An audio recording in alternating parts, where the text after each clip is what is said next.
Okay students, welcome to SPS smart hybrid schooling system. बच्चे, आज हम लोग फुल सिलेबस का फर्स्ट पेपर डिस्कस करेंगे जो कि सेट 1 है। इसमें आपको 4 सेक्शन में क्वेश्चन आएंगे। Section A, section B, section C and section D. Section A में 10 very short answer type question आएगा, जिसे आप ऑब्जेक्टिव टाइप क्वेश्चन भी बोल सकते हो। और सारे क्वेश्चन जो है 1 मार्क्स ईच होगा, एक नंबर का होगा। 1 इंटू 10 मार्क्स का पेपर आएगा। बी सेक्शन में 9 वेरी शॉर्ट टाइप क्वेश्चन आएंगे, 2 मार्क्स ईच। एक क्वेश्चन 2 मार्क्स के होंगे, तो 2 इंटू 9 18 मार्क्स के ही आएंगे। सेक्शन सी में 9 शॉर्ट टाइप क्वेश्चन रहेंगे, ईच क्वेश्चन 3 मार्क्स का, मतलब 27 मार्क्स के पेपर आएंगे सेक्शन सी से। सेक्शन डी में 3 लॉन्ग टाइप क्वेश्चन होगा और ईच क्वेश्चन में ऑप्शन होगा, इंटरनल चॉइस होगा। 3 होगा तो 3 इंटू 5 15 मार्क्स के क्वेश्चन आ गए। अब इसमें बताया गया है use log table if necessary, अगर लॉग की ज़रूरत है तो लॉग टेबल यूज कर सकते हैं। साइंटिफिक कैलकुलेटर जो है अलाउड नहीं होगा। अब मैंने एक पेपर आपका शेयर किया है, आप में से किसी स्टूडेंट का पेपर है और उसके थ्रू मैं इसे डिस्कस करने जा रहा हूँ। तो इन्होंने जिस स्टूडेंट का पेपर है वो सेक्शन डी से स्टार्ट किया है। तो सेक्शन डी जो है हमारा, इसमें इन्होंने फर्स्ट क्वेश्चन जो स्टार्ट किया है वो क्वेश्चन पहले मैं दिखा देता हूँ आपको। हमारा पहला क्वेश्चन है सेक्शन डी का, explain elevation in boiling point of A solution with the help of vapour pressure temperature diagram. मतलब जो वेपर प्रेशर और टेम्परेचर का ग्राफ बनाते हैं उसके हेल्प से हमें elevation in boiling point of solution बताना है। उसके बाद है how will you determine molecular mass of the solute from it. तो देखो, इन्होंने सही लिखा है। सबसे पहले इन्होंने बॉइलिंग पॉइंट को डिफाइन किया है। Boiling point of a liquid is defined as temperature at which the vapour pressure of liquid becomes equal to atmospheric pressure. जिस टेम्परेचर पे वेपर प्रेशर एटमॉस्फेरिक प्रेशर के इक्वल हो जाता है उसे ही हम लोग बोलते हैं बॉइलिंग पॉइंट। अब जब हम लोग किसी सॉल्वेंट में नॉन वोलाटाइल सॉल्यूट ऐड करें तो क्या होगा, वेपर प्रेशर डिक्रीज करेगा। और वेपर प्रेशर डिक्रीज करने का मतलब है अब उसे एटमॉस्फेरिक प्रेशर को अचीव करने के लिए ज़्यादा हीट करना पड़ेगा, इसीलिए बॉइलिंग पॉइंट इंक्रीज कर जाएगा। तो इन्होंने लिखा भी है, when non volatile solute is added to a pure solvent the vapour pressure of solution decreased and would becomes equal to the atmospheric pressure at higher temperature. जब ज़्यादा हीट करेंगे, ठीक है, मतलब बॉइलिंग पॉइंट क्या होगा, इंक्रीज कर जाएगा। Such increase in boiling point of solvent on adding a non volatile solute is called elevation in boiling point. अब नॉर्मल सॉल्वेंट का जो बॉइलिंग पॉइंट था उससे सॉल्यूशन का बॉइलिंग पॉइंट ज़्यादा होगा, और जितना बॉइलिंग पॉइंट इंक्रीज करेगा उसे ही बोलते हैं एलिवेशन इन बॉइलिंग पॉइंट। तो देखो, एलिवेशन इन बॉइलिंग पॉइंट क्या होगा, डिफरेंस होगा boiling point of solution minus boiling point of solvent. Solution का बॉइलिंग पॉइंट टीबी लिया है और सॉल्वेंट का बॉइलिंग पॉइंट टीबी नॉट लिया है, तो यहाँ पे लिख दिया है टीबी नॉट जो है बॉइलिंग पॉइंट सॉल्वेंट का है, टीबी जो है बॉइलिंग पॉइंट सॉल्यूशन का है। इस तरह से आपको भी लिखना है, सारे बच्चे इसी तरह से लिखेंगे। अब देखो, वेपर प्रेशर और टेम्परेचर का ग्राफ बनाया है। एक्स एक्सिस पे टेम्परेचर लिया है और वाई एक्सिस पे जो है वेपर प्रेशर लिया गया है, और ये रेफरेंस ले लिया हमारा एटमॉस्फेरिक प्रेशर, ठीक है। तो देखो, सॉल्वेंट का वेपर प्रेशर और टेम्परेचर का ग्राफ इस तरह से होगा, ऑलमोस्ट स्ट्रेट लाइन, और सॉल्वेंट से सॉल्यूशन का वेपर प्रेशर कम होगा तो इससे नीचे आएगा। तो वेपर प्रेशर एटमॉस्फेरिक प्रेशर के इक्वल इस टेम्परेचर पे हो रहा है, इस पॉइंट पे हो रहा है, तो इसका जो टेम्परेचर होगा वो हो गया बॉइलिंग पॉइंट सॉल्वेंट का। और ये जो है सॉल्यूशन का वेपर प्रेशर इस पॉइंट पे इक्वल हो रहा है एटमॉस्फेरिक प्रेशर पे, तो ये हो गया सॉल्यूशन का बॉइलिंग पॉइंट। और जो दोनों का डिफरेंस होगा उसे ही बोलेंगे हम लोग एलिवेशन इन बॉइलिंग पॉइंट।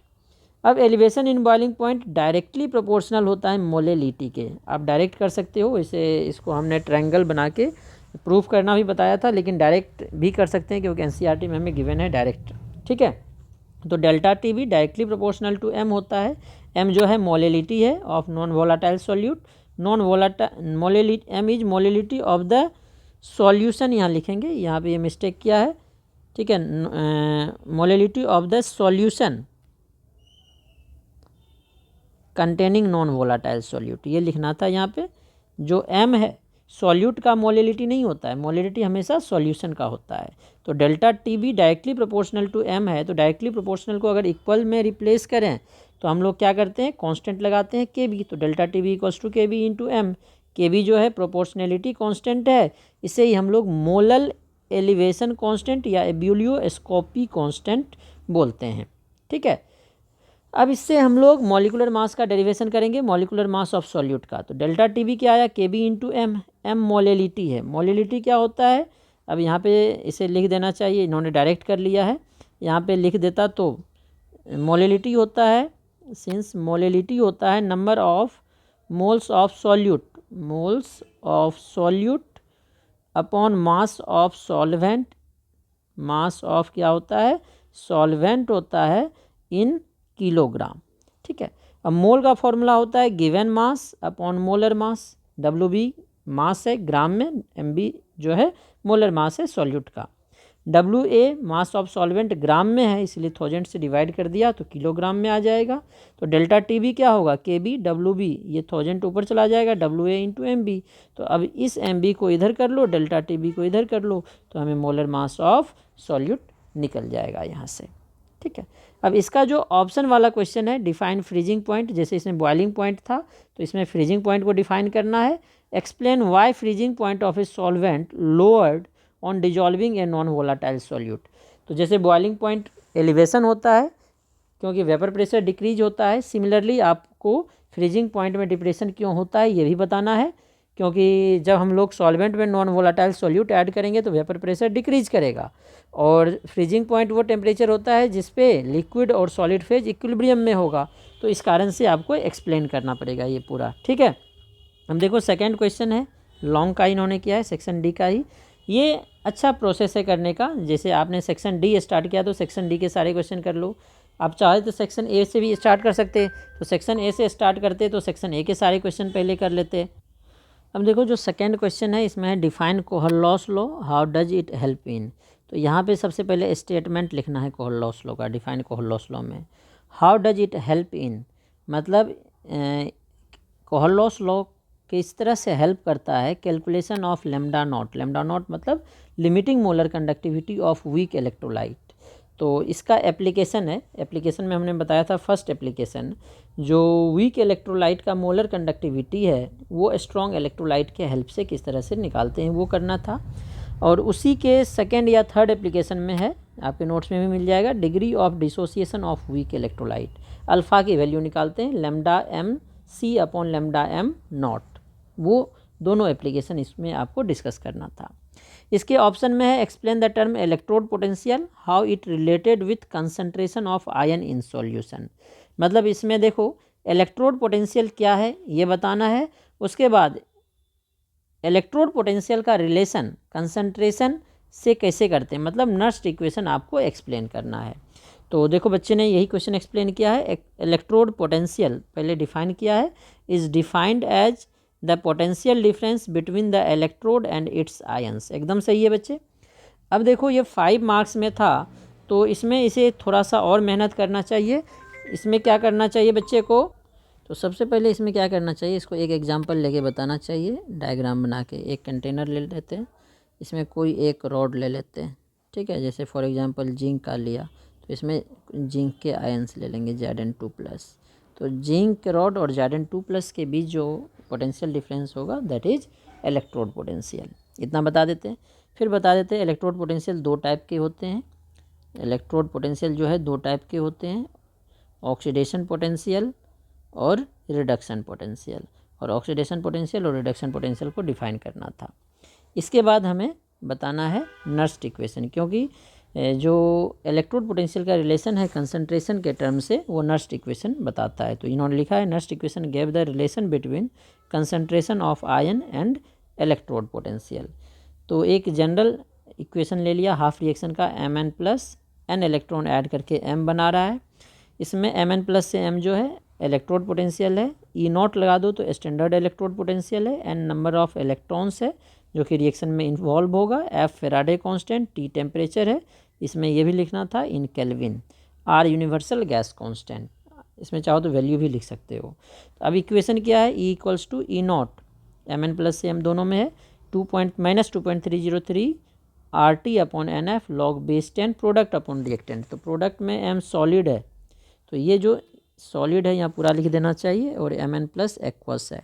तो सॉलिड, प्योर सॉलिड और प्योर लिक्विड का 1 लेते हैं, अपॉन Mn प्लस आ जाएगा। तो ये आ गया 1 अपॉन Mn प्लस, यही हमारा नर्स्ट इक्वेशन है। तो इसमें इसका मार्क्स कट जाएगा, 3.5 या 4 नंबर इसमें मिलेंगे आपको। और ऊपर वाला इसका सही था, बस एक जगह इन्होंने लिखना छोड़ दिया था, ये नंबर ऑफ़ मोल्स। तो इसमें 5 मिल जाएंगे, वैसे अगर बहुत अच्छे से करो तो 4.5 देंगे।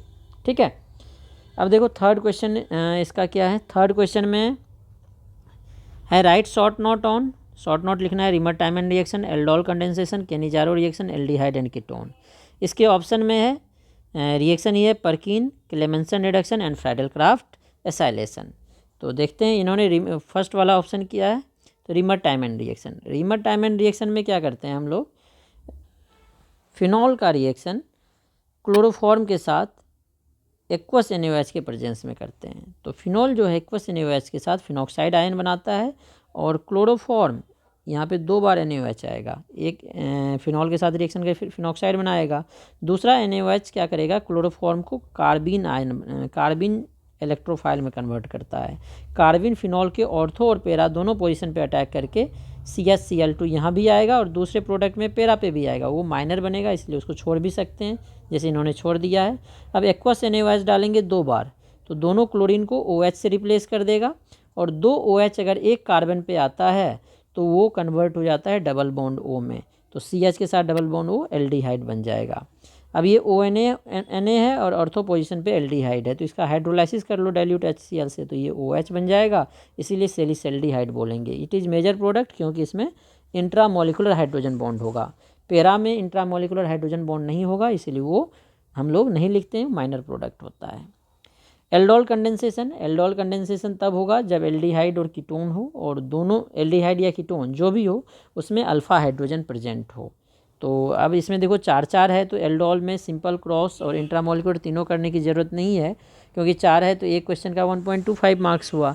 तो इसमें एक सिंपल एल्डोल कर दो, देखो जैसे ये सिंपल एल्डोल किया है, दोनों सेम लेंगे, तो इसमें बीटा हाइड्रोक्सी एल्डिहाइड बनेगा।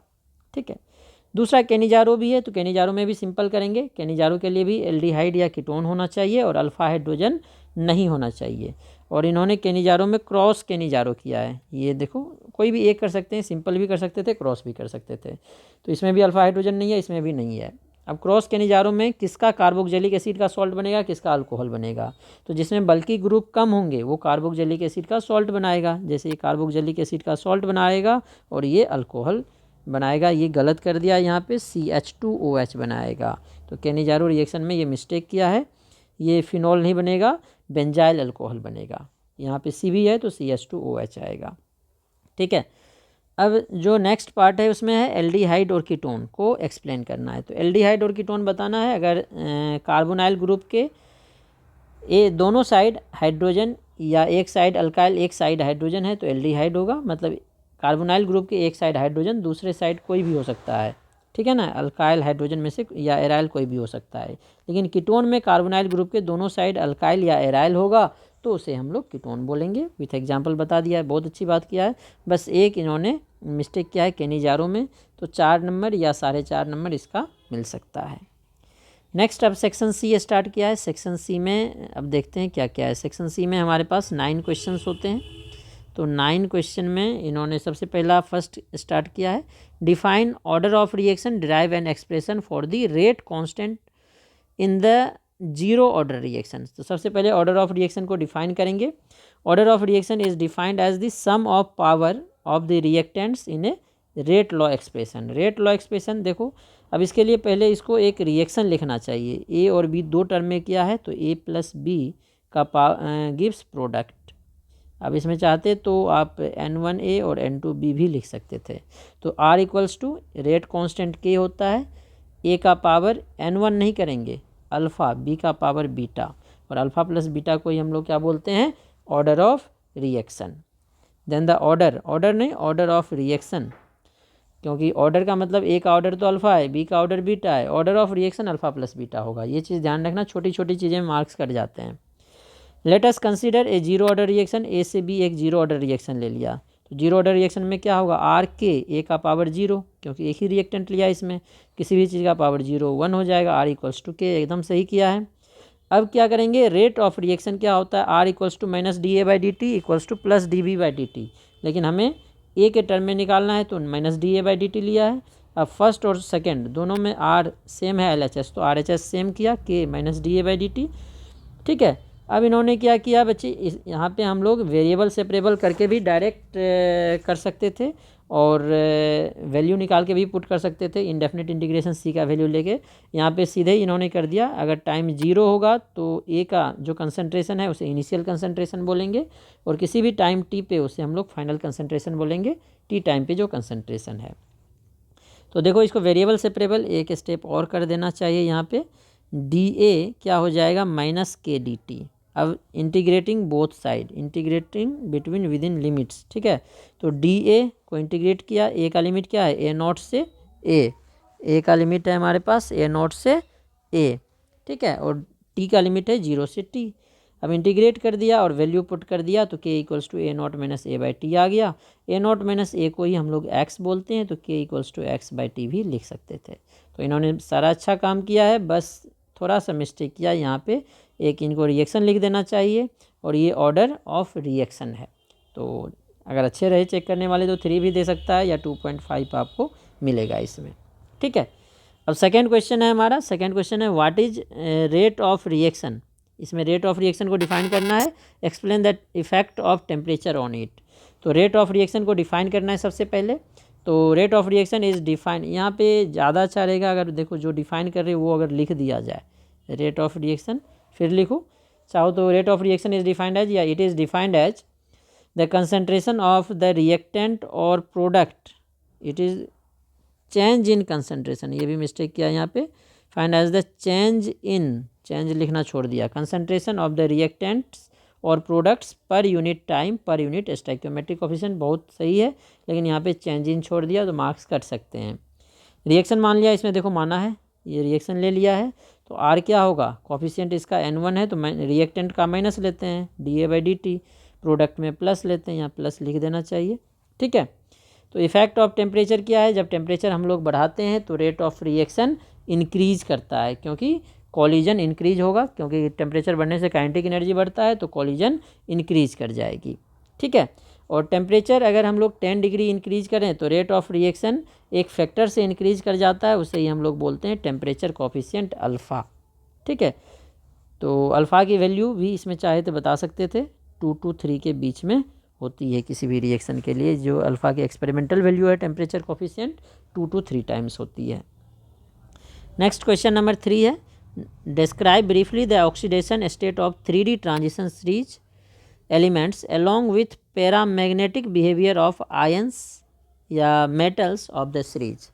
तो 3D ट्रांजिशन सीरीज में oxidation state, general oxidation state बना दो, सारा कुछ बताया हुआ है, +2 +3 +7 होती है। और चाहते थे जैसे कि नोट्स में है या एनसीईआरटी में टेबल बना के भी बता सकते थे। और पैरामैग्नेटिक बिहेवियर, पैरामैग्नेटिक कौन होता है, जिसके पास अनपेयर्ड इलेक्ट्रॉन हो वो बता देंगे। ठीक है, और इसका मैग्नेटिक मोमेंट, पैरामैग्नेटिक नेचर जो है ये मैग्नेटिक मोमेंट से दिखाते हैं, यहाँ पे लिखना चाहिए हमें मैग्नेटिक मोमेंट का फॉर्मूला है ये √n+2 बोर मैग्नेट्रॉन BM। ठीक है, अब यहाँ पे देखो पैरामैग्नेटिक नेचर सबका बताया, अनपेयर्ड इलेक्ट्रॉन निकाल के एकदम सही किया है, ये अच्छा सॉल्व किया है यहाँ तक। ठीक है, बहुत अच्छी बात है। नेक्स्ट क्वेश्चन नंबर 4 देखो क्या है, define complex ion and double salt. Complex ion और डबल सॉल्ट को डिफाइन करना है। How does complex ion differ from double salt, complex ion और डबल सॉल्ट में डिफरेंस लिखना है।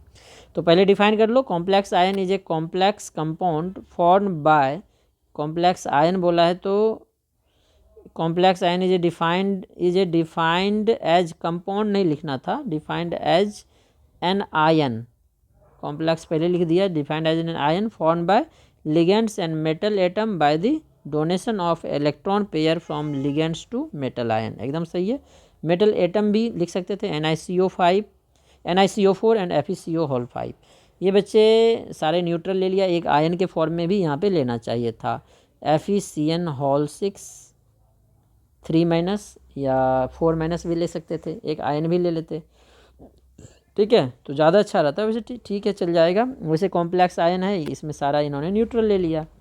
A double salt is form by the equimolar amounts of 2 और मोर salt, एकदम सही है, पोटासियम मोर सॉल्ट, बहुत अच्छा बात है, लिख दिया, नेम लिख दिया, इससे अच्छा होगा इसका फॉर्मूला लिख देते, A2SO4.Al2SO4 होल 3.24H2O, ठीक है, ज़्यादा अच्छा ये रहेगा। अब दोनों के बीच में डिफरेंस है, 3 मार्क्स में 3 डिफरेंस सफिशियंट होगा, ठीक है, वैसे 2 भी लिखते चल जाता है क्योंकि डेफिनेशन अलग से पूछ लिया है ये। नेक्स्ट क्वेश्चन नंबर 5 है हमारे पास, क्वेश्चन नंबर 5 है explain why haloarenes are much less reactive than haloalkanes towards nucleophilic substitution. Haloarene less reactive क्या है, तो सबसे पहला रेजोनेंस इफेक्ट, एकदम सही बात है, रेजोनेंस के कारण क्या होता है, यहाँ पे देखो जो हाइब्रिड बनाया है, हाइब्रिड में डबल बॉन्ड कैरेक्टर आ जाता है, ठीक है, यहाँ पे इसको हाइब्रिड भी बना देना चाहिए, ज़्यादा अच्छा रहेगा। हाइब्रिड बनाओगे तो देखोगे ये, और यहाँ पे भी double bond character, double bond character से क्या होता है, बॉन्ड ऑर्डर बढ़ गया, बॉन्ड एनर्जी बढ़ जाएगा, तो एक्स माइनस ईजिली रिमूव नहीं होगा। डिफरेंस इन इलेक्ट्रोनिगेटिविटी, यहाँ पे डबल बॉन्डेड कार्बन है, डबल बॉन्डेड कार्बन मतलब sp2 है, इसीलिए कार्बन की इलेक्ट्रोनिगेटिविटी ज़्यादा है, तो इलेक्ट्रोनिगेटिविटी ज़्यादा होने के कारण जो हमारा हेलो अल्केन में कार्बन है उससे ज़्यादा इलेक्ट्रोनिगेटिविटी है, जिसके कारण पॉजिटिव चार्ज कम होगा और न्यूक्लियोफाइल इजीली अटैक नहीं करेगा, ठीक है। तो ये सारे 2-3 पॉइंट आपको बताना है, हाइब्रिडाइजेशन sp2 है, ये भी बता सकते थे। नेक्स्ट अब क्वेश्चन नंबर 6 है, 6 में है व्हाट आर फिनॉल्स, फिनॉल्स क्या होते हैं, how do they structurally differ from aromatic alcohol, aromatic alcohol के साथ इसका डिफरेंस। तो फिनॉल क्या होता है, hydroxy derivative of aromatic hydrocarbon in which OH group is directly attach to benzene ring, एकदम सही है, पूरे पूरे मार्क्स मिलेंगे। और फिनॉल एंड एरोमेटिक अल्कोहल का डिफरेंस, फिनॉल में जो OH ग्रुप है डायरेक्टली बेंजीन रिंग से जुड़ेगा, OH ग्रुप जो है एरोमेटिक अल्कोहल में बेंजीन के साइड चेन से जुड़ेगा, एकदम सही लिखा है बच्चे, वेरी गुड, बहुत अच्छा लिखा है। अब जब सेकेंड पॉइंट लिखा है, जब OH बेंजीन रिंग से जुड़ा है तो बेंजीन रिंग के कार्बन sp2 होते हैं, लेकिन जो एरोमेटिक अल्कोहल है साइड चेन sp3 जनरली होता है, अगर वो एलाइलिक हो जाए बाहर जाके तो sp2 भी हो सकता है, लेकिन इसमें 100% sp2 ही होगा। उसके बाद एक देखो फिनॉल है, ये अल्कोहल है, तो इस तरह से हम इसे बता सकते हैं। क्वेश्चन नंबर 7 है discuss Hoffmann bromamide reaction, how benzene diazonium chloride is prepared. पहले हॉफमैन ब्रोमोमाइड रिएक्शन है, तो हॉफमैन ब्रोमोमाइड रिएक्शन में हम लोग क्या करते हैं, एमाइड का रिएक्शन ब्रोमीन और KOH के साथ करते हैं, तो एक कम कार्बन का ये वाला कार्बन जो है ये एलिमिनेट हो जाता है और एमाइन बनाएगा, प्राइमरी एमाइन KBr और वाटर। तो इस तरह से अब इसे चाहते तो आप बैलेंस भी कर सकते हैं, ठीक है, और KBr और वाटर के साथ K2CO3 भी, एक मिनट, बनाना चाहिए, K2CO3 भी बनना चाहिए। अब इसको बैलेंस कर लो, 2 है तो कार्बन तो यहाँ से आ गया, इसको 4 कर लो, ये 2 आ जाएगा, ठीक है, तो Br2 बैलेंस हो गया। इस तरह से इसको बैलेंस करना चाहिए, 4 OH है तो 4 वाटर भी बनाना पड़ेगा आपको, तो इसको बैलेंस कर देते तो ज़्यादा अच्छा रहेगा, ठीक है।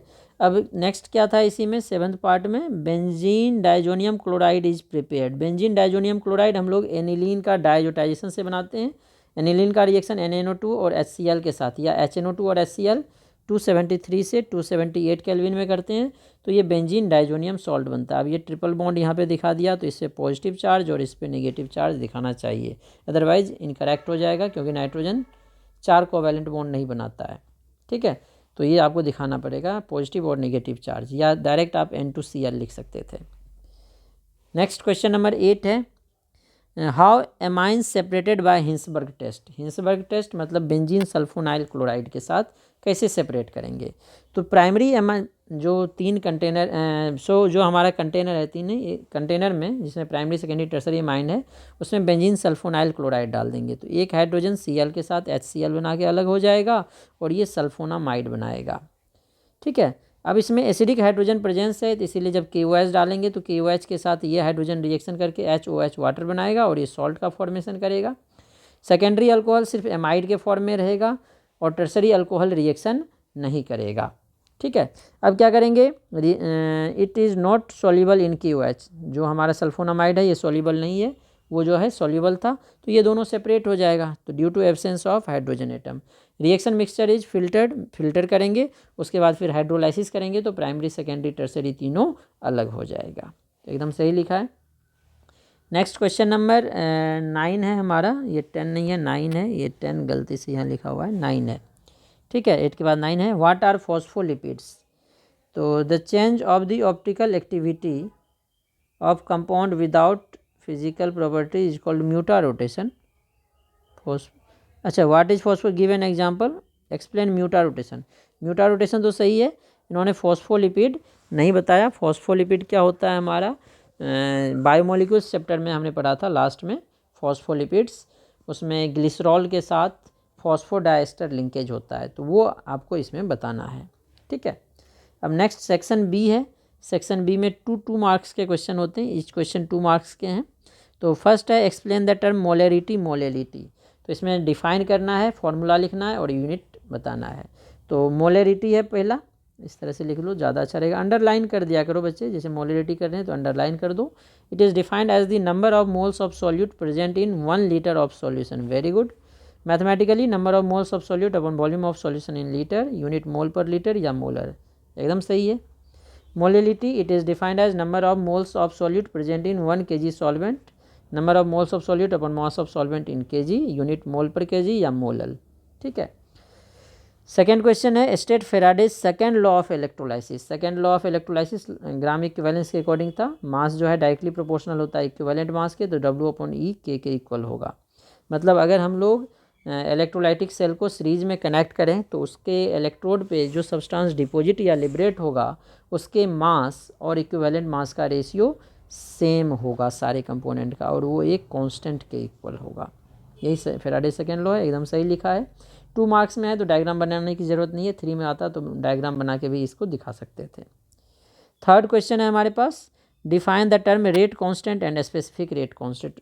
डिफाइन करना है, तो रेट कांस्टेंट डिफाइन किया है as the it is defined, rate constant is defined as the rate of reaction when concentration of the reactants is unity या यूनिट 1 मोलर हो। यूनिट का मतलब है 1 मोलर कंसंट्रेशन सबका।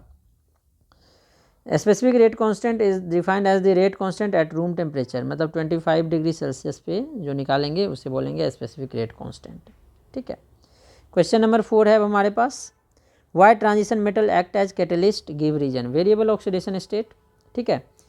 तो they show variable oxidation state और they have defects in lattice, जिसके कारण वो सब्सटेंस को एड्जॉर्ब करके कैटलाइज करता है, और ये पैरामैग्नेटिक इन नेचर होगा, इंटरस्टिशियल कंपाउंड बनाएगा, क्योंकि डिफेक्ट के कारण उसमें होल्स होता है और होल्स में छोटे छोटे सब्सटेंस को एड्जॉर्ब करके वो रिएक्शन को कैटलाइज करता है। सही बात है, अच्छा लिखा है इन्होंने। क्वेश्चन नंबर 6 है, define the following terms with example. Coordination compound और बाइडेंटेट लिगेंड। तो कोऑर्डिनेशन कंपाउंड, जैसे कोऑर्डिनेशन कॉम्प्लेक्स लिखा दिया इन्होंने, कोऑर्डिनेशन कंपाउंड वहीं पे लिख दिया था आयन के बदले, तो सेम यहाँ पे लिखना है। और बाइडेंटेट लिगेंड जिसकी डेंटिसिटी 2 होगी, जैसे इथिलीन डायमाइन है, इसको शॉर्ट में EN लिखते हैं। इथेन 1,2 डायमाइन या इथिलीन डायमाइन, इसके 2 डोनर एटम हैं। ठीक है।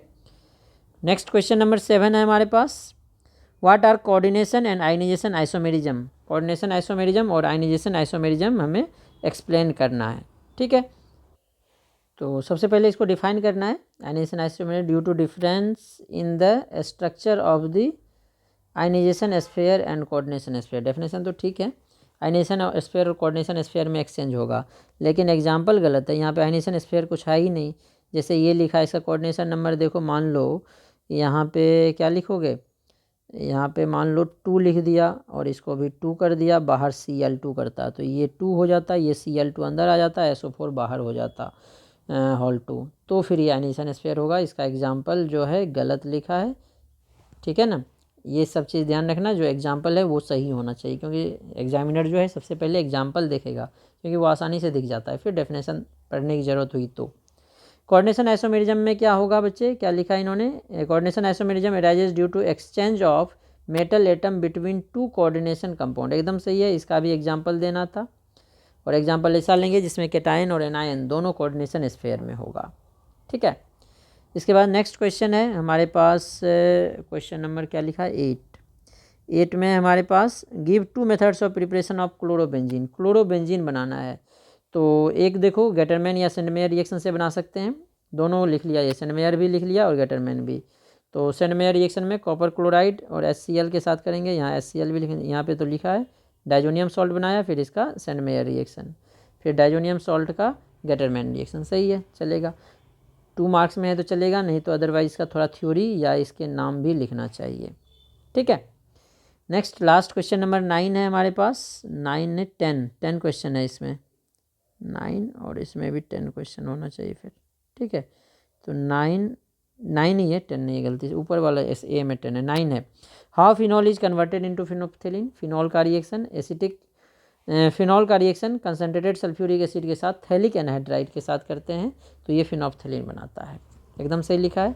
अब इसका बाय प्रोडक्ट भी लिख देना चाहिए, जो वाटर बन रहा है यहाँ पे प्लस वाटर। ठीक है, ये जो H2O का फॉर्मेशन कर रहा है। नेक्स्ट 5th क्वेश्चन है, transition metals form interstitial compound give reason.